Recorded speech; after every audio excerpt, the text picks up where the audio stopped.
when it's on. I guess maybe it doesn't turn green when it's plugged in, but. Yeah, this looks good. You can clip it on, or I sometimes just put it in my pocket if that's easier. No, that's fine. Yeah.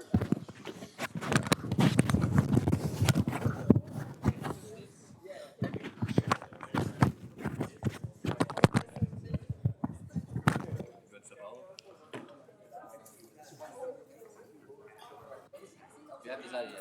Yeah. Start again?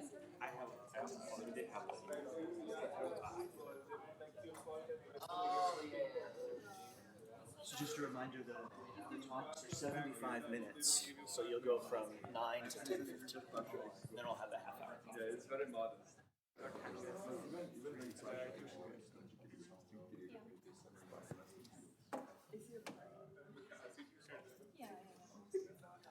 Oh, you mean like getting back in?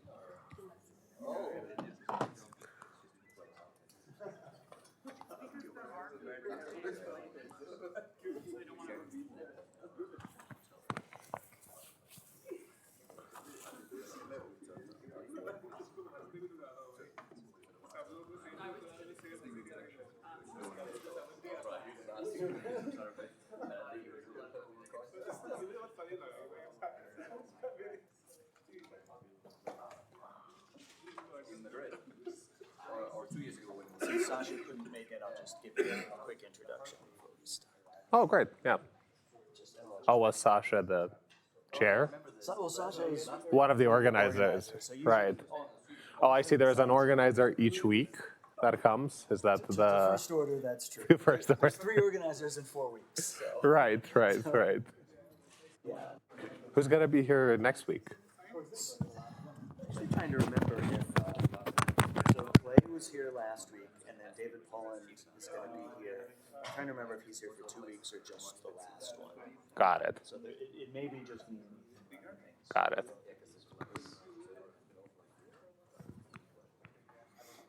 I'm not part of it.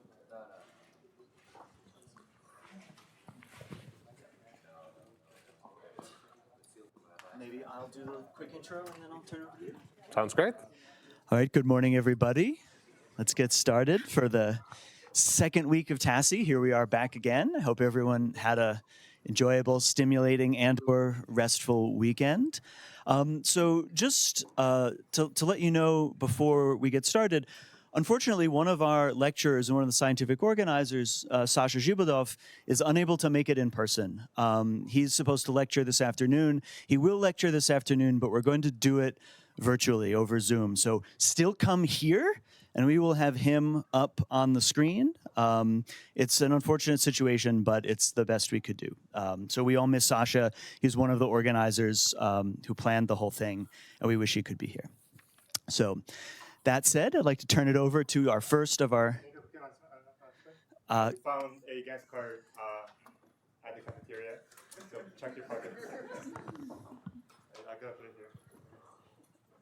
So the first of our second week speakers, we're very happy to have Luca Iliesiu here. He's going to tell us about advances in black hole thermodynamics. So take it away, Luca. Great. It's great to be here. So I'll tell you a bit about work that has happened in recent years, in which we've seen some advancements in our understanding of black holes.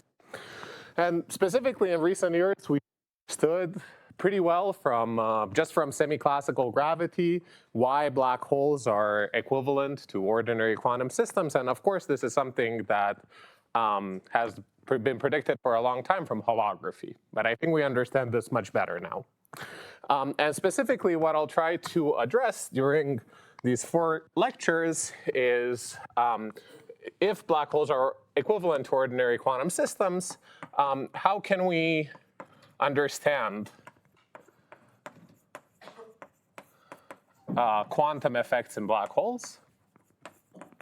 And we'll see many examples of quantum effects throughout these lectures. And secondly, as many of you already know, semi-classical gravity has some inconsistencies, such as the black hole information paradox. I'll point to many more inconsistencies. So the second question that we'll try to address is how can we resolve some of the inconsistencies in semi-classical gravity.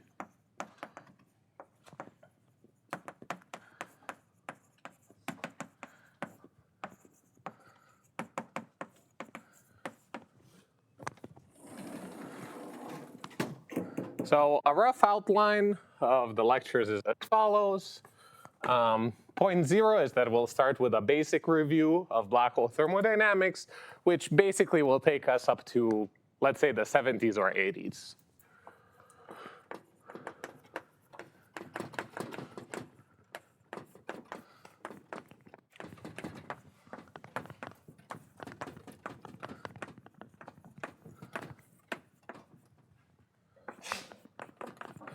The second point, or rather actual point number 1 that we'll cover today, is that once we review black hole thermodynamics, we'll be able to pose some puzzles. So the other thing that I'll do today is pose some puzzles for black holes close to extremality.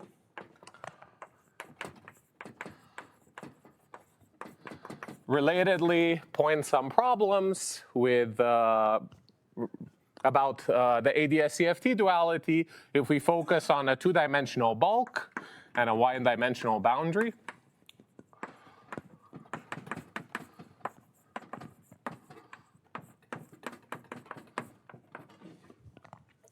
And finally, these puzzles will turn out to be resolved by perturbative effects in semi-classical, perturbative gravitational effects in the semi-classical theory. But then we'll also pose some puzzles that will require non-perturbative effects in order to understand the resolution. And namely, I'll discuss some versions of the black hole information paradox. So I know Netta will also discuss different versions of the black hole information paradox next week. I'll try to focus on a different set of versions. Okay, so this will be today. Then we'll try to address the first set of puzzles by understanding quantum corrections.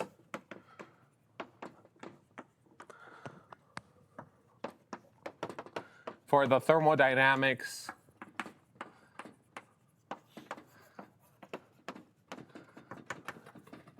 of near extremal black holes.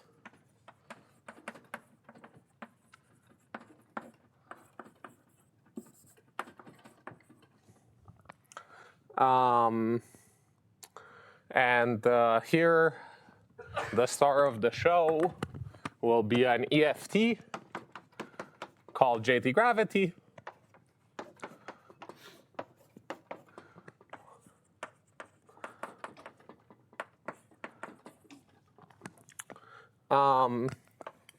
Then, using this EFT, I'll also try to understand what the perturbative corrections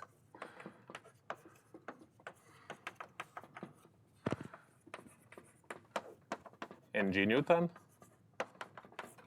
are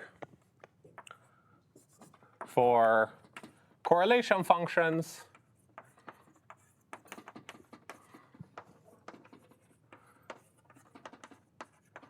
on black hole backgrounds.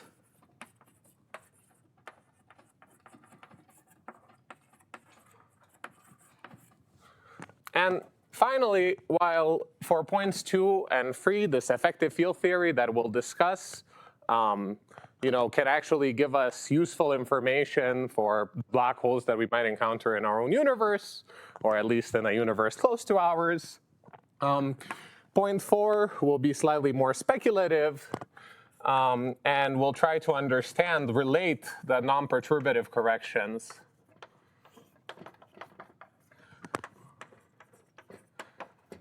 in JT gravity, or even in higher dimensional theories, as a toy model for higher dimensional black holes.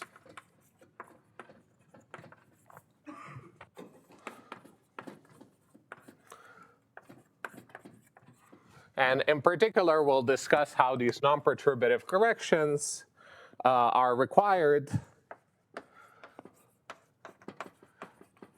in order to see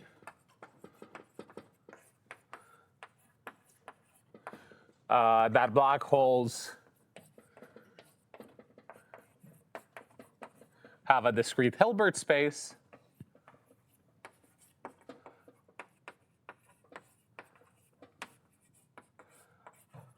and experience unitary evolution.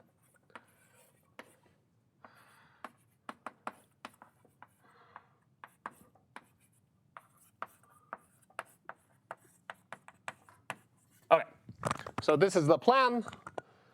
Please feel free to interrupt me as much as possible. So, any questions?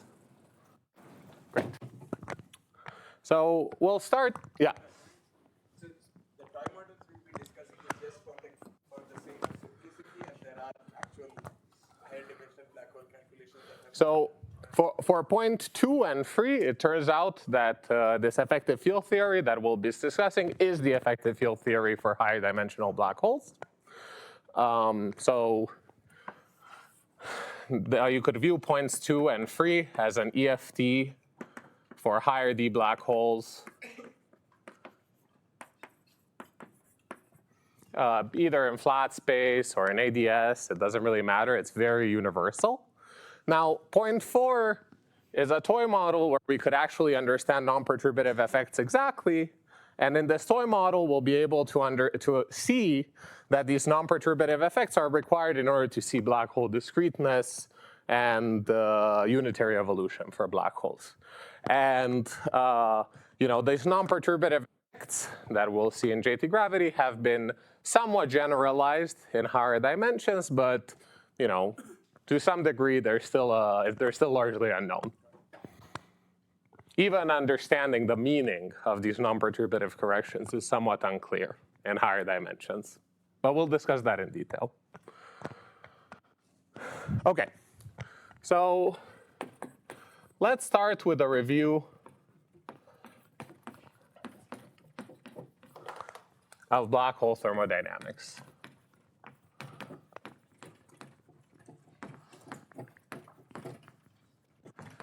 And in these lectures, I'll take a purely Euclidean approach, and Netta will also offer a review of black hole thermodynamics from a more Lorentzian approach. So the idea that was popularized by Gibbons and Hawking, and it's called the Gibbons-Hawking prescription,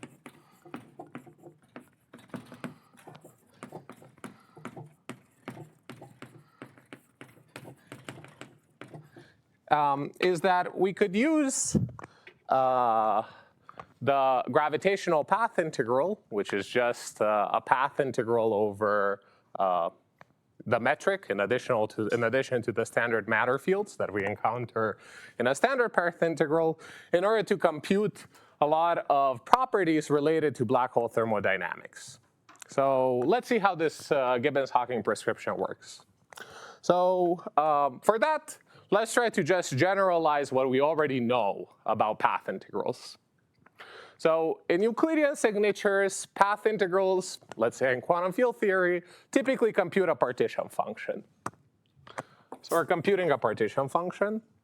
And let's say that we're trying to compute a thermal partition function. So then this depends on the inverse temperature beta. And perhaps it also depends on other parameters in the ensemble. In thermodynamics, it might depend on chemical potential, charges, angular and momenta, particle number, you name it. So last week, you had a review of thermal effective field theory, right? So you probably learned how to compute a partition function of a QFT at finite temperature. So how do you do it? You integrate overall fields. Let's say that phi is a proxy overall fields in Euclidean signature.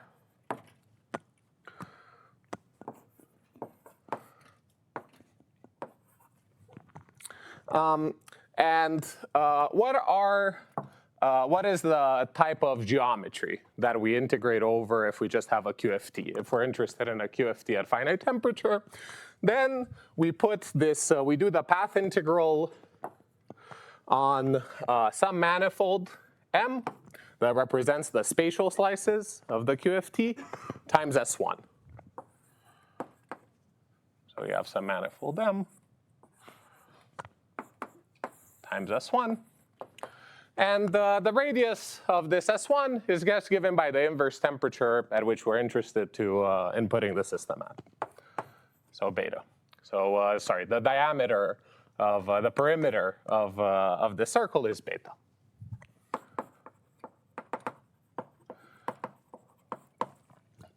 Now, the Gibbons-Hawking proposal is, or Gibbons-Hawking prescription is basically the same. The only difference is that in addition to integrating over the ordinary matter fields, we have to integrate over the metric. So the action that we'll be discussing is an action of a QFT coupled to gravity. So it could be the Einstein-Hilbert action, Einstein-Maxwell coupled to standard model, who cares? And the other thing that we have to address is what does this beta mean? So in QFT, we just said that we put the theory on M cross S1. The Gibbons-Hawking prescription states that this M cross S1 is not the geometry that we're actually integrating over. The geometry is now dynamical since we're integrating over the metric, but rather serves as the boundary conditions for this path integral. So instead of putting the theory on a manifold with this topology, we'll only impose that the geometries that we're interested in, so this was all in QFT, while in gravity, the geometries that we sum over are asymptotically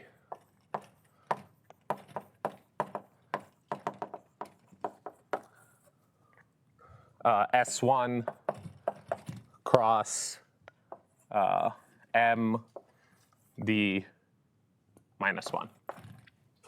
So here, the boundary theory, the asymptotic boundary conditions are that the asymptotic manifold is a d-dimensional manifold that takes this form. And here we'll be integrating over all d plus 1 dimensional geometries.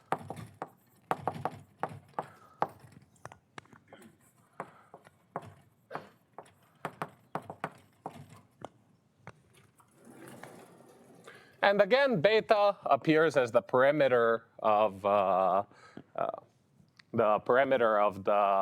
circle that now lives on the asymptotic boundary. Now, the reason why the prescription is to sum over all smooth geometries that have these asymptotics. Now, the reason why this is a prescription is because in quantum field theory, we actually have a derivation of the fact that putting the quantum field theory on this manifold results in a trace over a Hilbert space where states live on this manifold, on this lower dimensional manifold M. In gravity, we don't have such a prescription, such a derivation yet. We don't know why this path integral actually computes a trace over states. And specifically, what we will see, and what you might have already heard of, is that this circle, this S1, this thermal circle, that's an actual circle at asymptotic infinity, is not actually a non-contractible circle everywhere through the geometry. So this is a major distinction compared to quantum field theory. In the case of black holes, the circle will turn out to be contractible and contracts to the Euclidean horizon. And we'll see that in a second. Now, as I said, in statistical mechanics, or when we put a quantum field theory on these geometries, we not only fix beta, we could fix other parameters of the quantum field theory. We could fix the charge. We could fix the chemical potential. And just like the temperature, these other parameters are again, fixed by boundary conditions. So the boundary conditions, yeah.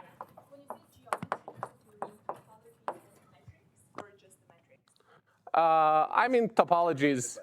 Oh, when I say geometries, do I mean topologies and metrics or just the metrics? I mean topologies and metrics.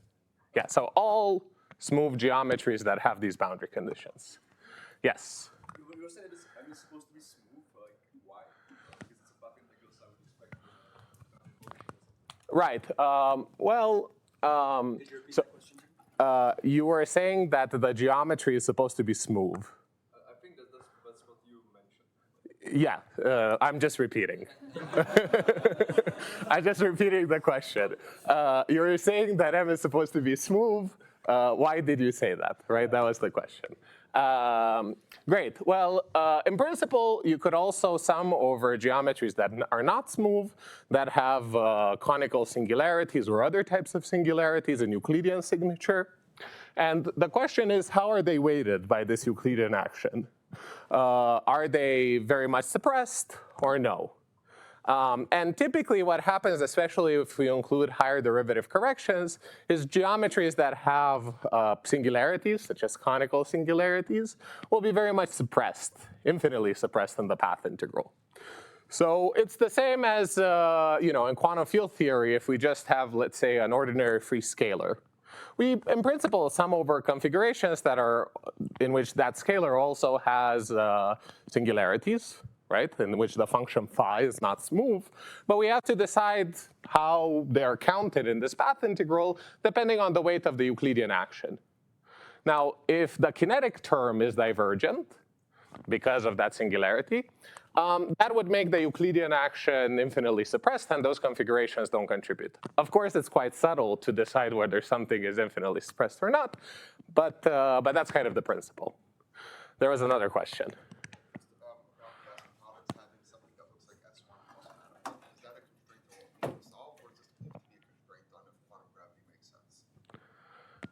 What do you? So the question was. Sorry, can you repeat it again? I don't want to put. I don't want to. The boundary has an S1 factor. Yes. Is that a constraint for what we can solve, or is that a constraint for quantum gravity to make sense? This is a constraint. So the question was, why does the geometry have an S1 factor asymptotically? And the answer to that is that this is the constraint in order to obtain a partition function that computes the thermodynamic properties of the black hole. You could view it the same as in QFT. In QFT, we put the path integral on M, we put the theory on M cross S1 and evaluate the path integral on M cross S1 in order to compute thermal properties of the QFT. The reason there is because we know we can prove that that path integral explicitly computes a trace over states. In gravity, this is an assumption. And it's an assumption that resonates with a lot of other things. For instance, the basics of ADS-CFT. Stay the same. This is just a generalization of a statement that you find in ADS-CFT, which is that thermal properties of the CFT describe thermal properties of black holes in the bulk. Yeah, so somehow there is an input of just in pure QFT, you would want the full space-time to be of this S1 cross some Cauchy slice. Whereas in this case, only the boundary is S1 cross Cauchy slice, and there's also a bulk.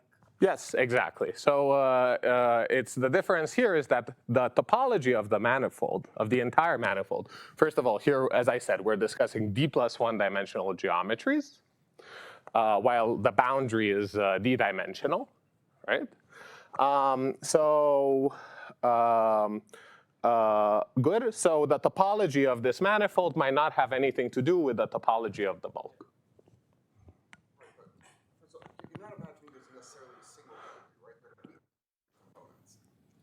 Yeah, we could. We'll discuss that later. No, but then my question is, if you start off with one boundary, some version of unitary evolution will tell you what the other boundary is, and is there a guarantee that on this other boundary you'll still have an S1? Like this seems like something that you're putting in my head.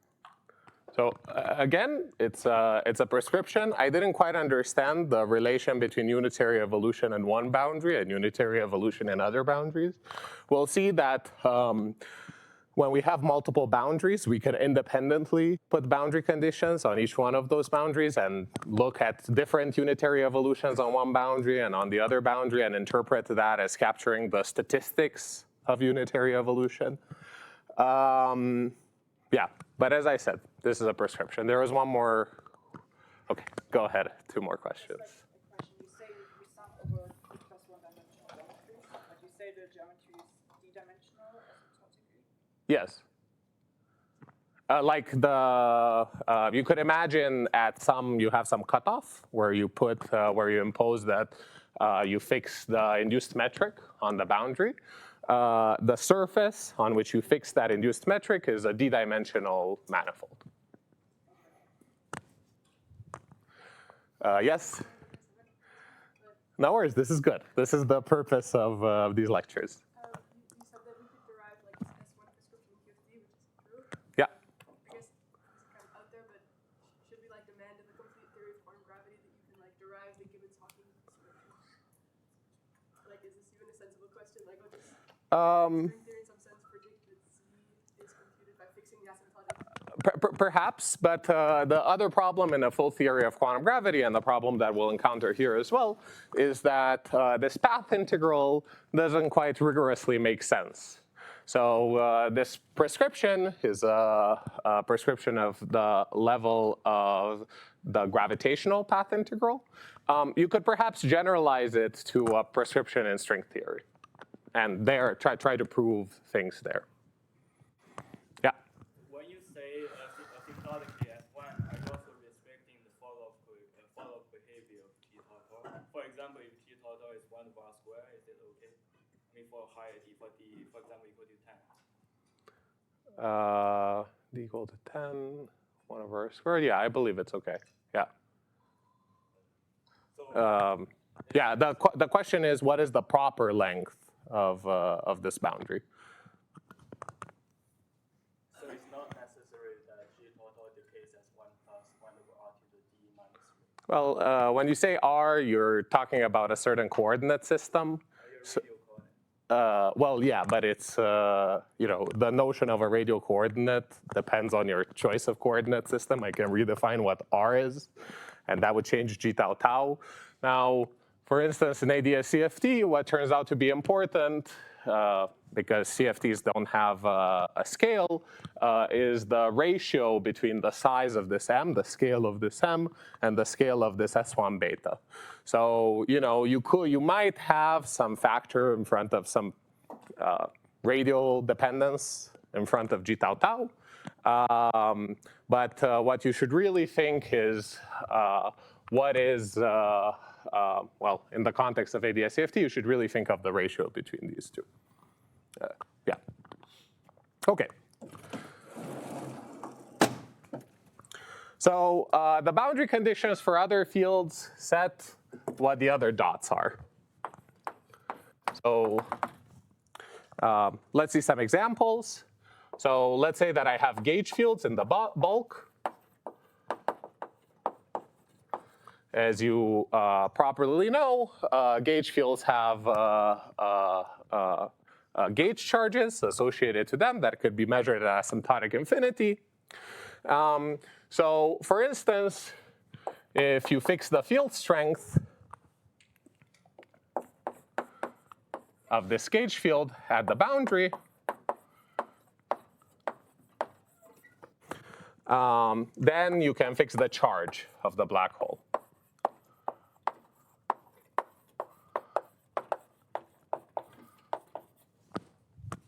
If you fix the gauge field along the direction that's tangent to the boundary, let's call that tau, namely that's tangent to the S1 direction, then you can fix the chemical potential of the ensemble.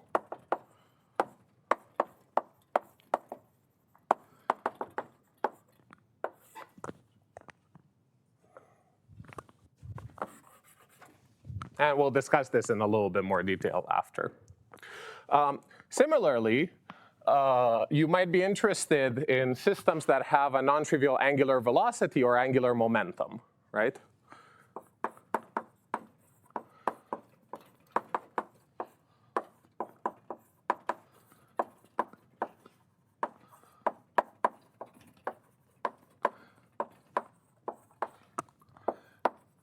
And this is set by fixing the fall off of the off-diagonal components of the metric. So let's say that tau is the direction that's tangent to S1, and the boundary manifold M is a sphere. Then we could fix the component g tau phi, where phi is one of the angles of the sphere. Yeah? Why is this a coordinate-free prescription? Meaning, do you have a version that has Yeah, so for angular velocity and angular momentum, it's a little bit more complicated. So you have to go to a certain set of coordinates close to the boundary. And in that coordinate system, look at g tau phi. I think there's a way of making that coordinate independent. In the case of gauge field, there is a way of making it coordinate independent. We just fix the integral of f to the boundary and fix it to q. Or we just fix the overall holonomy, a tau at the boundary around S1. And we can fix e to the I integral of a at the boundary to take some value. Would this only capture like the angular momentum of the black hole itself, like I want to account for the field? No, it accounts for all angular momenta that are in the bulk. So for instance, you might not have a black hole solution in the bulk. You might have thermal ADS. And there might be rotating particles in the bulk. I guess I just would expect to get like the dimensions of that thing then rather just d mu. But I guess that's coded in the metric. That's encoded in the metric, yeah. Locally, you're right that the angular momentum of the particles in the bulk are captured by the components of the matter stress tensor, but that back reacts on the metric and asymptotically causes the component of g tau phi to behave slightly differently. Good, so let's consider a simple example. Yeah. Like roughly, what is the calculation that or proof that you would do to check that these statements are true? Like how would you go about seeing that it appears in the metric? What that? Or, I guess the angular velocity is that it appears in the metric, or like for the gauge fields, that you would expect in the metric the charge of the black hole. Like Sorry, so here it's you see the charge of the black hole in the boundary condition for the gauge field, not in the metric. I see. You look at the field that has the associated charge, associated gauge charge, which makes sense at asymptotic infinity. Good.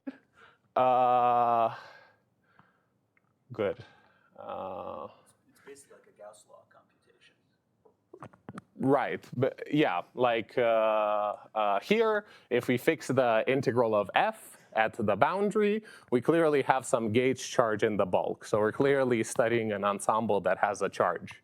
So I'm a bit unsure about, but essentially that's the proof. And there's a similar proof for angular velocity and angular momentum. That's slightly parallels the one for gauge charges. You just look at the components of the York stress tensor at the boundary. Yeah. I may have a follow-up question.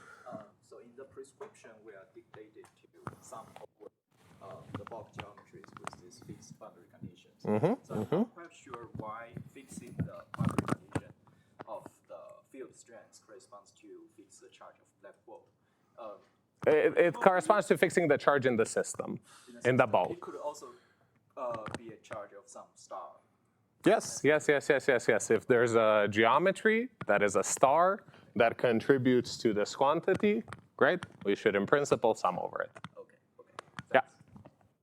The coordinate-free way to fix the angular velocity be that there's no coordinate system in which g tau phi is 0 globally. you've got G tau phi. G tau tau d tau squared plus G phi phi d phi squared form. Yes, perhaps that's right. Yeah, a coordinate-free would be a coordinate-free statement would be to fix a holonomy associated to this component in a similar way to how we fix the holonomy of the gauge field at the asymptotic boundary. But I think what you just mentioned automatically fixes that holonomy to be trivial. Okay, so example. So probably most of you have taken a GR class and have encountered a charged black hole solution called the Reinster-Nordström solution. So let's discuss that as an example. So let's consider the Lorentzian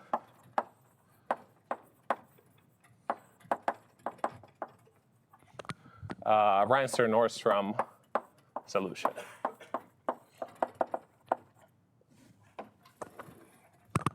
For those that don't remember very well this solution in GR, it's just a generalization of the Schwarzschild solution that also carries charge.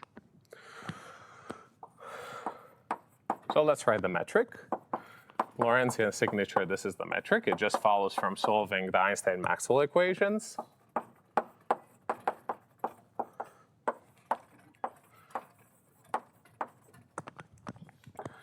Where this emblackening factor, f of r, is 1 minus 2m over r plus q squared over r squared. And fr tau is given by q over r squared.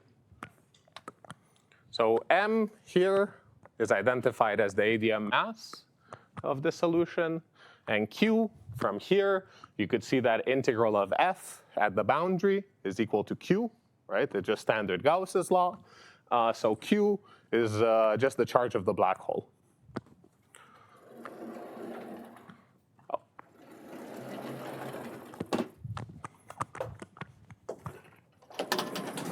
So here, you see that in this solution, we're basically fixing the charge of the black hole.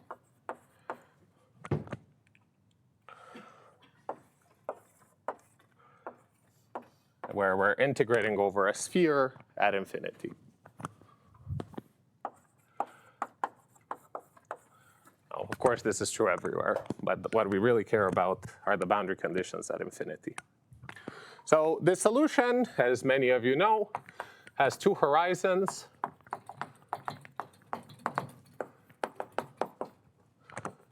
That depend on the mass and charge.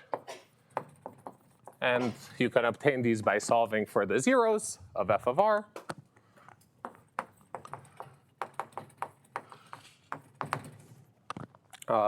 Take this form. So now what we want to do is we have this Lorentzian solution. Let's try to weak rotate it and put it in Euclidean signature to try to understand it as a contribution to the gravitational path integral.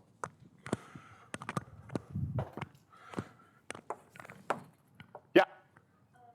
I'm a little bit surprised that the field is at 1 over r squared, where r is a coordinate distance instead of a proper distance. Well, you can see this follows precisely because the solution is spherically symmetric. And we want, in the solution that's spherically symmetric, we actually want integral of f to be equal to q everywhere on every sphere that surrounds the black hole. And this is what essentially shows you very easily that FRT goes like q over r squared. But you're right, it is a little bit funny. Okay, so let's do a weak rotation, take t to minus I tau, and this changes the signature of the metric from this having a minus to this having a plus.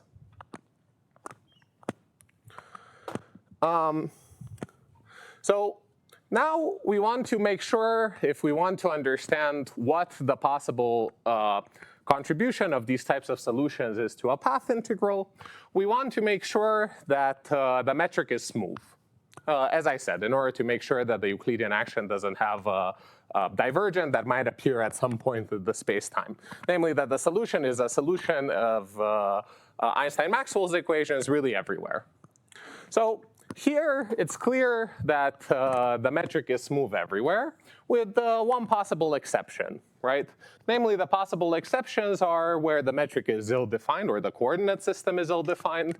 So the first possible exception going from infinity towards the black hole, so making r smaller, occurs at r plus.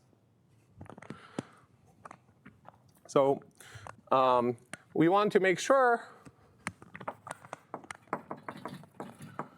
that space-time is smooth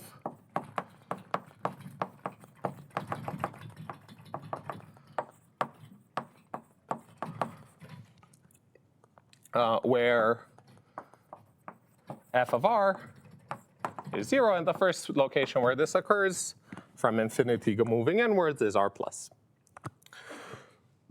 So for that, we can just take this metric around r plus and expand it. And many of you have probably seen this, the derivation of the fact that this geometry is smooth if we impose that the Euclidean time has a certain periodicity. So let's review that here. So expanding around r plus and using the fact that f of r plus is 0, we get the following. The first term just becomes f prime of r plus times delta r. The leading term vanishes because f of r plus is 0 times d tau squared. And the second term just becomes d of delta r squared divided by f prime of r plus times delta r plus the component associated to the spherical part of the metric, which clearly is smooth by itself, so I won't even bother writing down. So here, delta r is just defined as r minus r plus. It's a new coordinate that parametrizes how far we are from this horizon. Now, we just have to make sure that the spacetime has no singularity at r equal r plus. So at the delta r equals 0. And for that, it's useful to do a coordinate change. The coordinate change is that we work with a coordinate rho that's related to delta r. By delta r is rho squared times f prime of r plus over 4. And we'll also work with a coordinate, a time coordinate tau tilde, that will be 2 pi tau over beta. And we'll see what the meaning of beta is just in a second.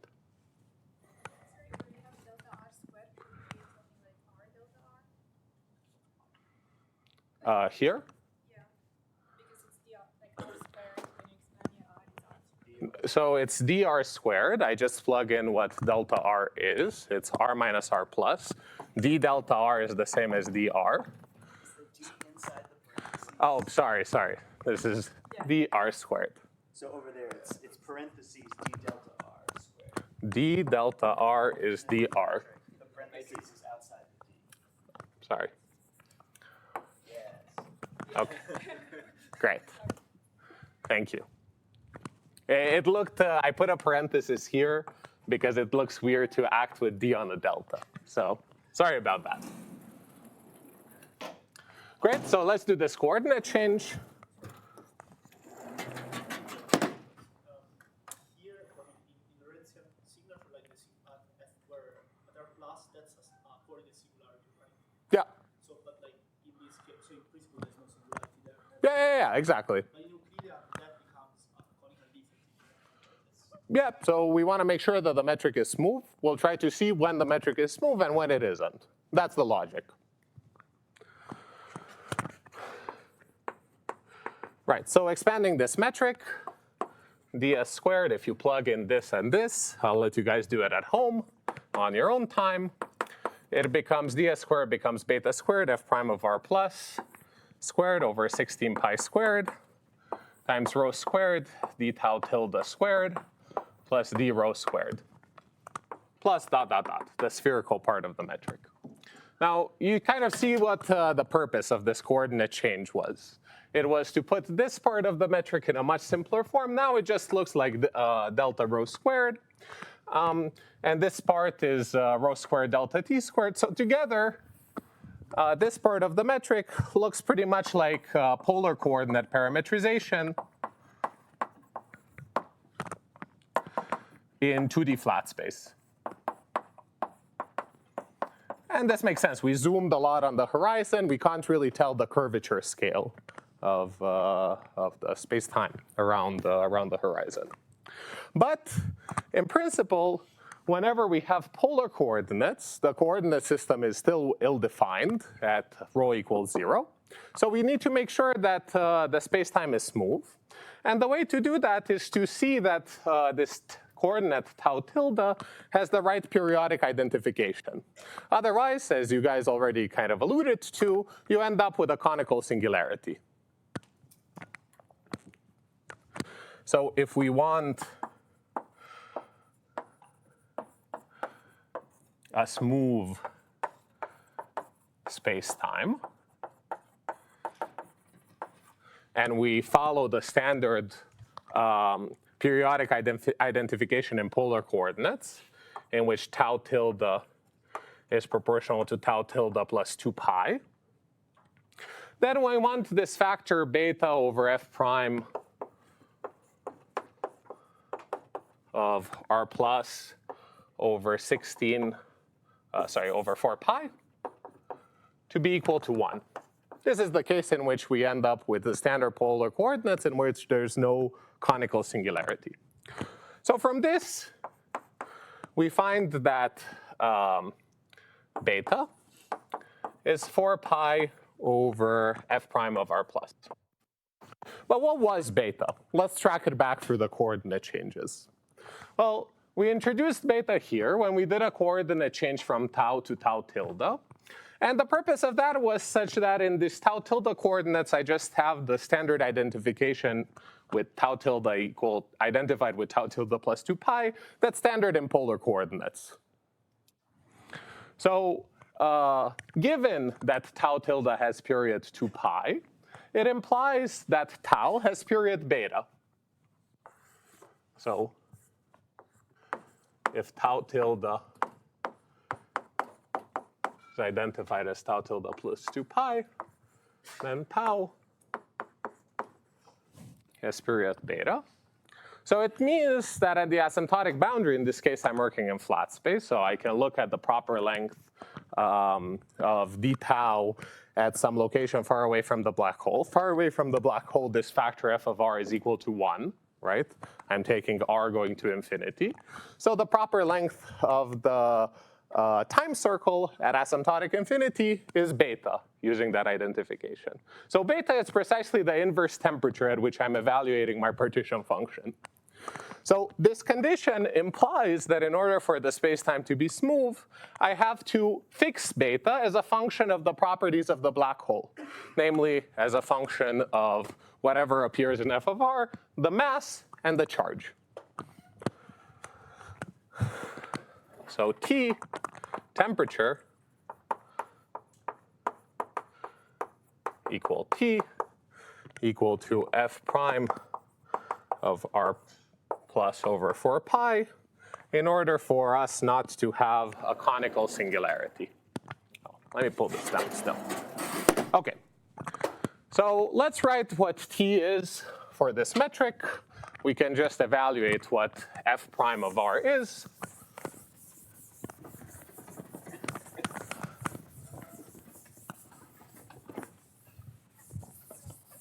Yeah.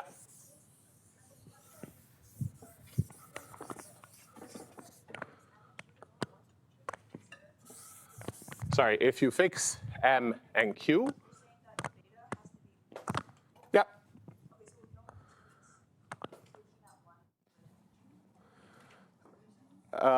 For a given mass and a given charge, that determines the temperature.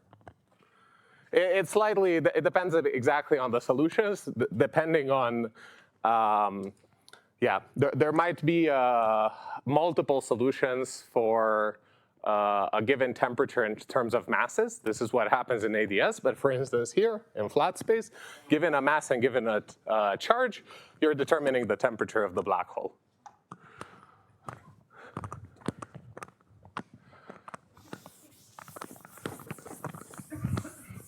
But that makes sense, right? The mass, you should think about it in thermodynamic language as the average energy of the system. And from the average energy of the system, you could determine the temperature, and vice versa.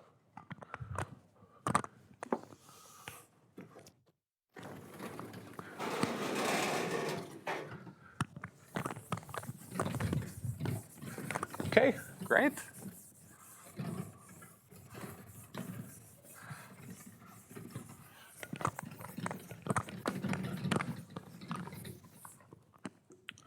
So for Schwarzschild black holes, we just have to plug in Q equals 0. There is only one horizon, namely at R+. The other horizon that you see the other solution for f of r equals 0 is actually a singularity, the singularity of the black hole. And for Schwarzschild, you'll find that T is 1 over 4 pi r+, just from plugging in the formula for f of r in that equation. And for Reister-Nordström, you find that the temperature is equal to r plus minus r minus over 4 pi r plus squared. Let me just make a comment about units, since this might be a bit confusing. Here, everything will be measured in Planck units. So you should think about beta as a distance, the temperature as an energy. So here, we're measuring the temperature in units of M Planck. Good. So let's analyze a little bit the behavior in the case of Schwarzschild and in the case of Reister-Nordström. In the case of Schwarzschild, we see that as we make the black hole bigger and bigger, the temperature decreases. This is because R plus increases, and T goes like 1 over R plus. Well, in the case of Reister-Nordström, things are a little bit more subtle. Namely, in the case of Reister-Nordström, I could have a macroscopically large black hole. R plus and R minus could be as large as you want, but with an arbitrarily low temperature. Namely, if R plus and R minus are approximately the same, that occurs if you look at that equation there at the top, if M is close to Q. If that happens, then the temperature keeps decreasing.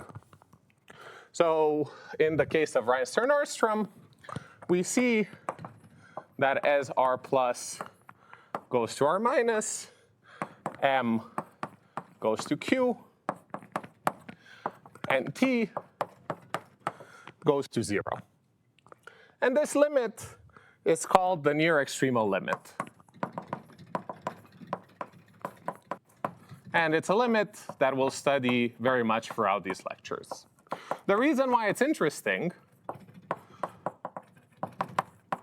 is because many quantum systems start having interesting behavior as you take the temperature to 0. So it's worth it to try to understand whether black holes behave in the same way as those ordinary quantum systems. For instance, as we send the temperature to 0 in an ordinary quantum system, we kind of start focusing on the ground state of the system. In this case, it's the ground state in a sector of fixed charge. So that's if we want to understand the ground state of black holes, it's interesting to study this limit. Yes, question. So to get to this result, you expanded in like close to the horizon. Mm-hmm. Here it looks like f prime is going to 0. So is it possible, like, do you need to go to f prime prime on that side of the board to find a consistent Taylor expansion close to the horizon? Yes. So here, what's good. If you expand to second order, you'll still find that the metric is smooth here. You can consider the limit. The easier way to think about it is just consider the limit when f prime goes to 0, in which case you could always do the expansion to leading order. We could always go zoom arbitrarily close to the black hole horizon, look at some value of delta r that's smaller than the scale set by f prime. And this limit will always make sense. So here we consider a system with charge, we consider the we had to make sure that when weak rotating, the metric was smooth. But there's situations where this is even worse, like when you have a curved black hole. You weak rotate and you get a complex metric. Yeah. Can you comment on like what do we do there? Like, Yeah, there's a similar change of coordinates.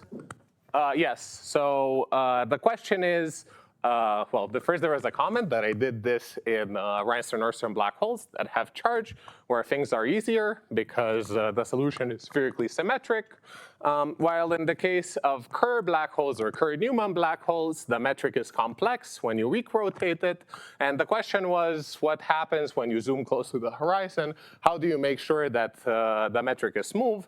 And the answer is that if you go to the proper coordinate system close to the horizon, you could still put the metric in a form that's close to polar coordinates. You could go, for instance, to co-rotating coordinates close to the horizon of the black hole.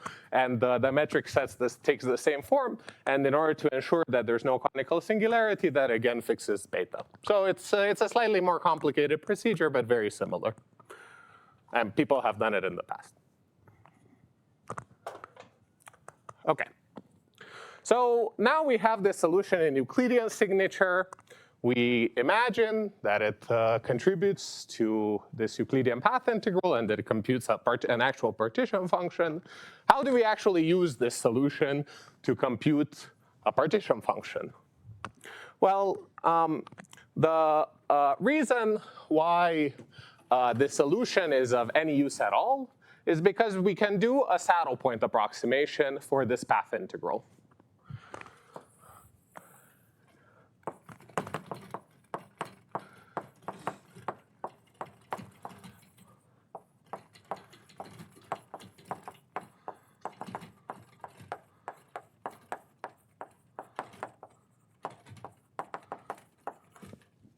And the reason why the saddle point approximation is applicable in this regime is because we're studying solutions whose length scale is much larger than the Planck scale, which is the scale that essentially sets the coupling of the gravitational action.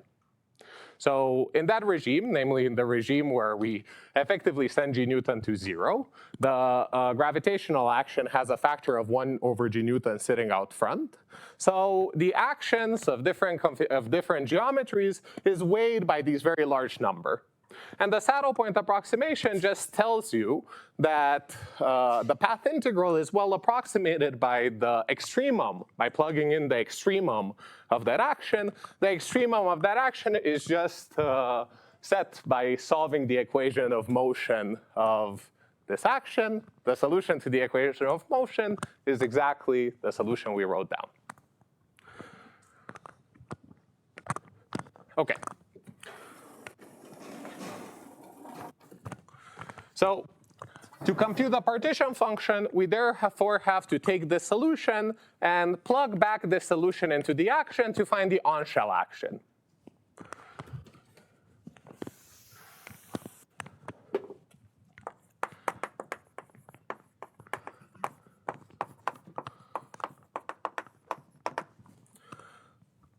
So the action for the case of these Rhinestone-Nordstrom black holes is just the Einstein-Maxwell action. This is 1 over 16 pi g Newton in 4 dimensions times integral d4x square root of plus g r squared minus f squared plus the possible boundary terms, the Gibbons-Hawking-York term. Oh, sorry. I put the squared because of f squared. Good. Plus the Gibbons-Hawking-York term that's necessary in order to have a well-defined variational principle where we fix the induced metric at the asymptotic boundary, plus an analogous boundary term for the electromagnetic field. So if you fix the charge of the black hole, if you fix the field strength on the boundary, it turns out that you don't satisfy the variational principle unless you add an extra boundary term that I'll write in the second. While if you fix the chemical potential, that's not necessary. You only need the Gibbons-Hawking-York term. Yeah? We found a solution. Like, is this the only smooth solution of Einstein's equation for this boundary topology? Or are there some crazy? It depends. So if you look at spherically symmetric solutions, this is I think maybe one of two spherically symmetric solutions in flat space. The other solution is just to consider empty space everywhere and periodically identify time in that case. That turns out to be quite important in flat space. I won't comment much on that. In principle, there could be many other solutions contributing. And yeah, in principle, we should sum over all of them. There's an assumption that we oftentimes make, which is that we only look at symmetry solutions that have some symmetry that is the same as the symmetry that we preserve on the boundary. So for instance, here if M is a sphere, and this is S1, and I have no angular velocity or angular momentum, it's natural to look for spherically symmetric solutions in the bulk. And the assumption that we sometimes make is that the solution that dominates preserves that symmetry as well in the bulk. But in principle, one should look for all solutions and sum over all of them. It's the same as summing over all saddles in any path integral. You could always ask in a path integral, have you really found all saddles or only a subset? And the answer is, generally, we don't know whether we find all of them. Yeah?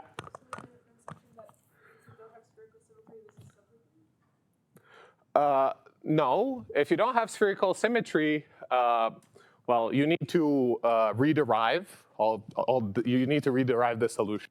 Try to find a different solution that has the proper boundary conditions. And then you need to compare among all the solutions that you find, you need to compare which one is dominant. Generally, finding the solutions without any sort of preserved symmetry is difficult. But people have done that in various situations as well. Yeah? This coupling with usually only has, somehow are also pulling out G Newton. Yes. So here I'm rescaling the gauge field, A mu, in such a way that F squared has a G Newton up front, but we should keep that in mind when we talk about charge conservation. So whenever you rescale a gauge field, that's fine to do in the action. It's a perfectly kosher move. The only thing you need to make sure about is what are the conserved charges? What is the charge quantization? So that's why G Newton's not appearing in your solution. Right. It's in your action, but not in your solution. Right, exactly, because it sits just up front.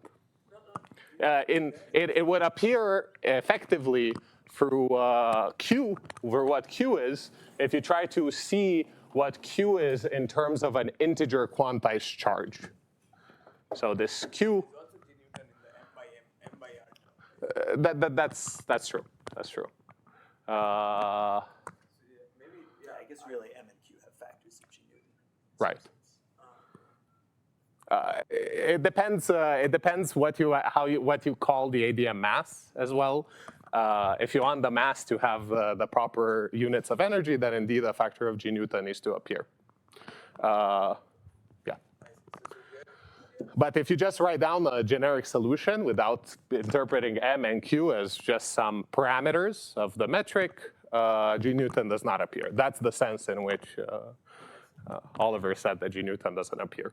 Because he's right. Like, if I take the variation of this action, there's no G Newton appearing in the equations of motion. Good. So there's these two additional boundary terms.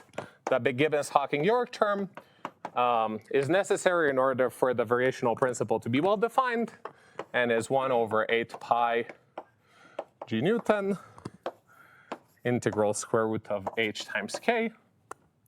If you haven't derived this at some point, I do encourage you to derive it at home. The derivation is kind of useful.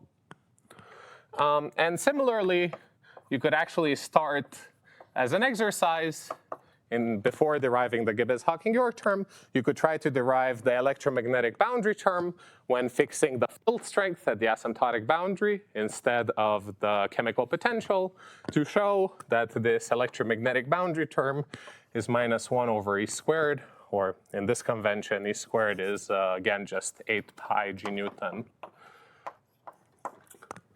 times integral over the boundary. These are both integrals over the boundaries where we fix the induced metric, times square root of h fij, the normal vector to the boundary, times aj. So here h is the induced metric, n is a normal vector to the boundary. And ij are coordinates along the boundary. Look, I guess in your notation, it's not the n, but it's n, right?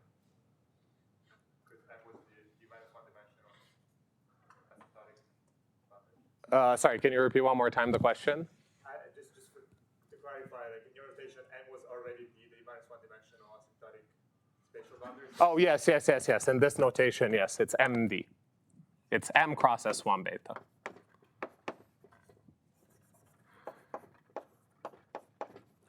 Yeah, thank you. MD minus 1 cross S1 beta. Great. So this seems like a nasty thing to evaluate, right? We have to take the solution that I wrote over there and plug it in, see what R is, see what F is, see what K is, and see what F is on the boundary, and sum it all up, get an answer. But I do want to point that there is actually massive simplifications occurring that are very useful. Namely, in Einstein-Maxwell's equation,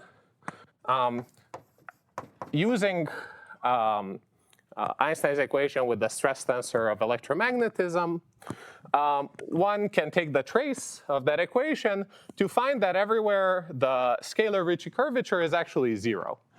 So this term actually completely drops out of the metric. For 4D, yeah. That's why it's d4x.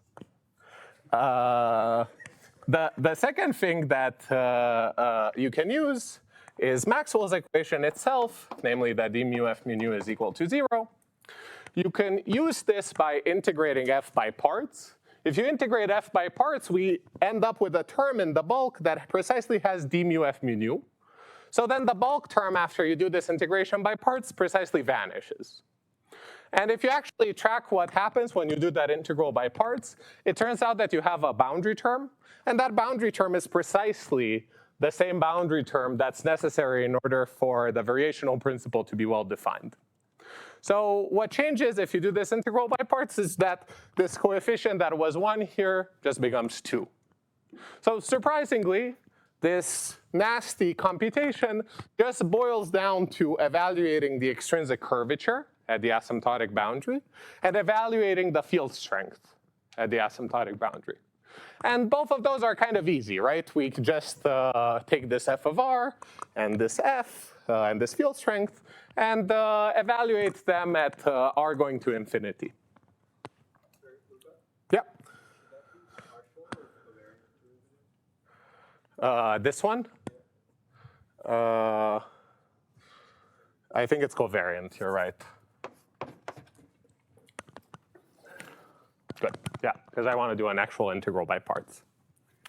Great, so I won't go through the process of evaluating K and the field strength of the boundary. I'll just say the general results that one finds. Generally, let me move to another board.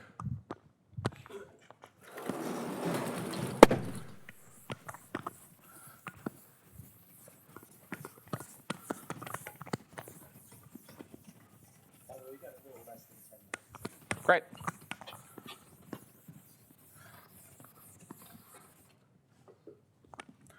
One finds that the on-shell action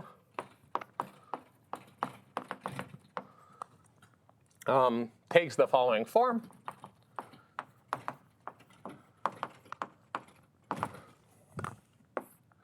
So I Euclidean on-shell.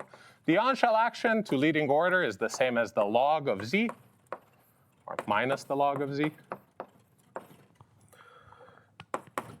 And it takes the form, the area of the horizon over 4g Newton minus beta times MAdm.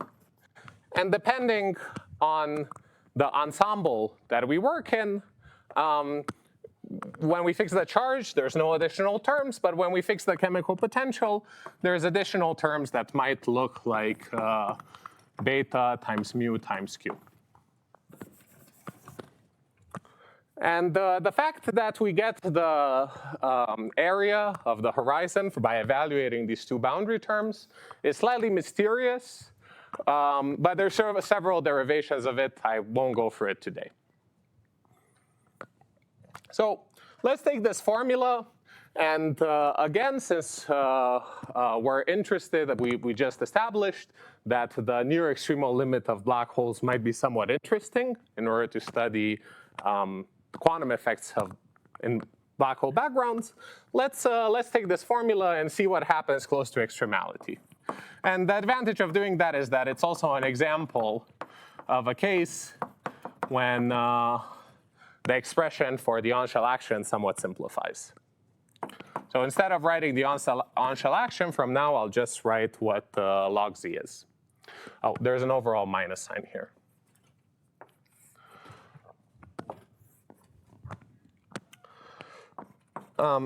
So in the case of near extremal black holes, you could look at what the area is. The area is approximately the same as the mass, which is approximately the same as the charge. So the leading order term is just the area where the radius is given by the charge. So this is the same as pi q squared. Because of this factor of 4, the factor of 4 in front of the area canceled. And then we can expand this at low temperature. So expand it as R plus is close to R minus. And what you find is that the next term in the expansion is linear in T. It goes like 2 pi squared times some energy scale that I'll call M breakdown. We'll discuss why I'll call it M breakdown in a second, times the temperature T. Now this parameter M breakdown is related to the charge of the black hole. It's just 1 M Planck over q cubed. And plus higher order terms in the temperature. And from this, we can also, for instance, extract the ADM mass.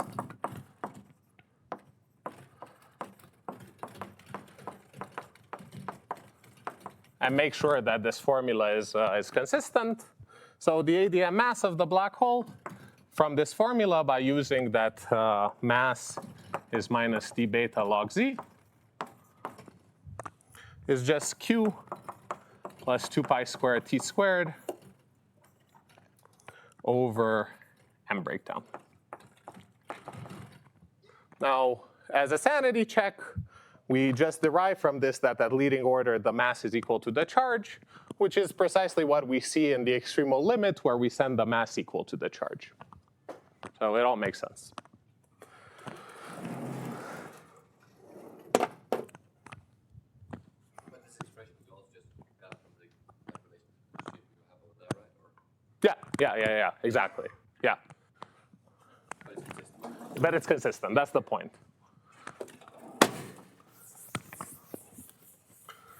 Okay.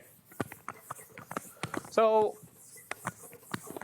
this is all very nice because it tells us that from this Gibbons-Hawking prescription, by evaluating the on-shell action of the black holes in Euclidean signature, we can really understand the entropy, mass, charge of the black hole, all the thermodynamic properties.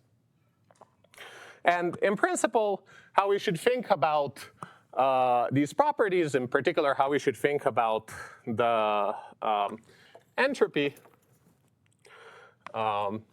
which in this case we can also derive from the logarithm of the partition function. It's pi q squared plus 4 pi squared t over M breakdown. How we should think about this quantity is as an approximate count for the number of microstates in the quantum system that's supposed to represent the black hole. And based on this idea, we could try to see whether all these formulas are self-consistent or not. So using these formulas, how much time do I have? 2-3 minutes. OK. We are now in a position to pose a couple of puzzles, which I'll perhaps pose next time and take questions right now. So are there any other questions? Yeah? Obvious that minus d beta log z gives you the ADM mass that is defined in the GR way? Like, does this not work in some other? Yeah, so there's many derivations of this fact. Well, one derivation follows from showing that the Euclidean on-shell action takes this form. If it takes this form, then this immediately follows. Showing that it takes this form is a little bit complicated, so that's why I decided not to cover it today. But yeah, there's a bunch of ways of showing that everything in black hole thermodynamics is self-consistent. Yeah? So you said the periodicity for tau by commanding that everything. Right. Oh, good. Sorry, I forgot to mention. So once we have the space-time reach this horizon, the point where r equal r plus, there's no point in continuing the space-time past this value of r to lower values, right? Because at this point, we see from this equation that the space-time just caps off smoothly at the Euclidean horizon. So the geometry, if I draw it, looks like what's known as a Euclidean cigar. So this is r equal r plus. This is where I did the expansion, and locally, here I'm drawing the r tau coordinates. At each point in these r tau coordinates, there's an S2 whose size varies as I move away from the horizon. But when it comes to this point close to r equal r plus, these are the polar coordinates that I wrote earlier that are smooth. And points that have r smaller than r plus are not contained within the Euclidean geometry that I'm talking about. So I don't need to be concerned about, in this Gibbons-Hawking prescription, I don't need to be concerned what happens at r equal r minus. Now, there are subtleties about when you might be concerned about it. For instance, if you have complex metrics, you might choose a contour, you might choose a solution that somehow avoids, the metric avoids r equal r plus by taking r to the complex plane and ends up on r equal r minus. One of your colleagues already mentioned the roles of complex metrics in Kerr-Newman solutions, and it's still debated whether such solutions sometimes contribute or not to the path integral. So then if I were to do the path integral in this prescription, is it blind to any degrees of freedom that are beyond this horizon? Or do I not integrate over degrees of freedom beyond this horizon? Is it like, how do I think about now the path integral? Yeah, in some sense, the space-time doesn't contain the region past the Euclidean horizon. But let me just mention this. It's something that we will also discuss. If I want to prepare a Lorentzian state using this Euclidean path integral, one thing that I can do is cut this geometry and analytically continue this geometry to Lorentzian signature. This point, r equal r plus, becomes a bifurcation surface for two black holes that are disconnected. This point and this point become two different asymptotic boundaries of two different black holes. And the solution that I'm generating is, in the context of ADS-CFT, the thermal field double solution. So in the preparation of this state, a Lorentzian signature, when I now continue to a Lorentzian signature, I do want to obtain a part of the space-time that is behind the horizon in Lorentzian signature, even though that's not visible in Euclidean signature. So it's a bit hard to answer your question, does this solution not see the degrees of freedom past the horizon? Because I can generate using this procedure, I can generate Lorentzian solutions that have a part of the space-time behind the horizon. Okay, let's save further questions for the break. Let's thank Luca for his nice talk.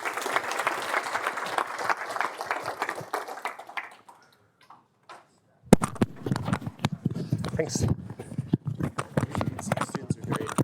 Yes.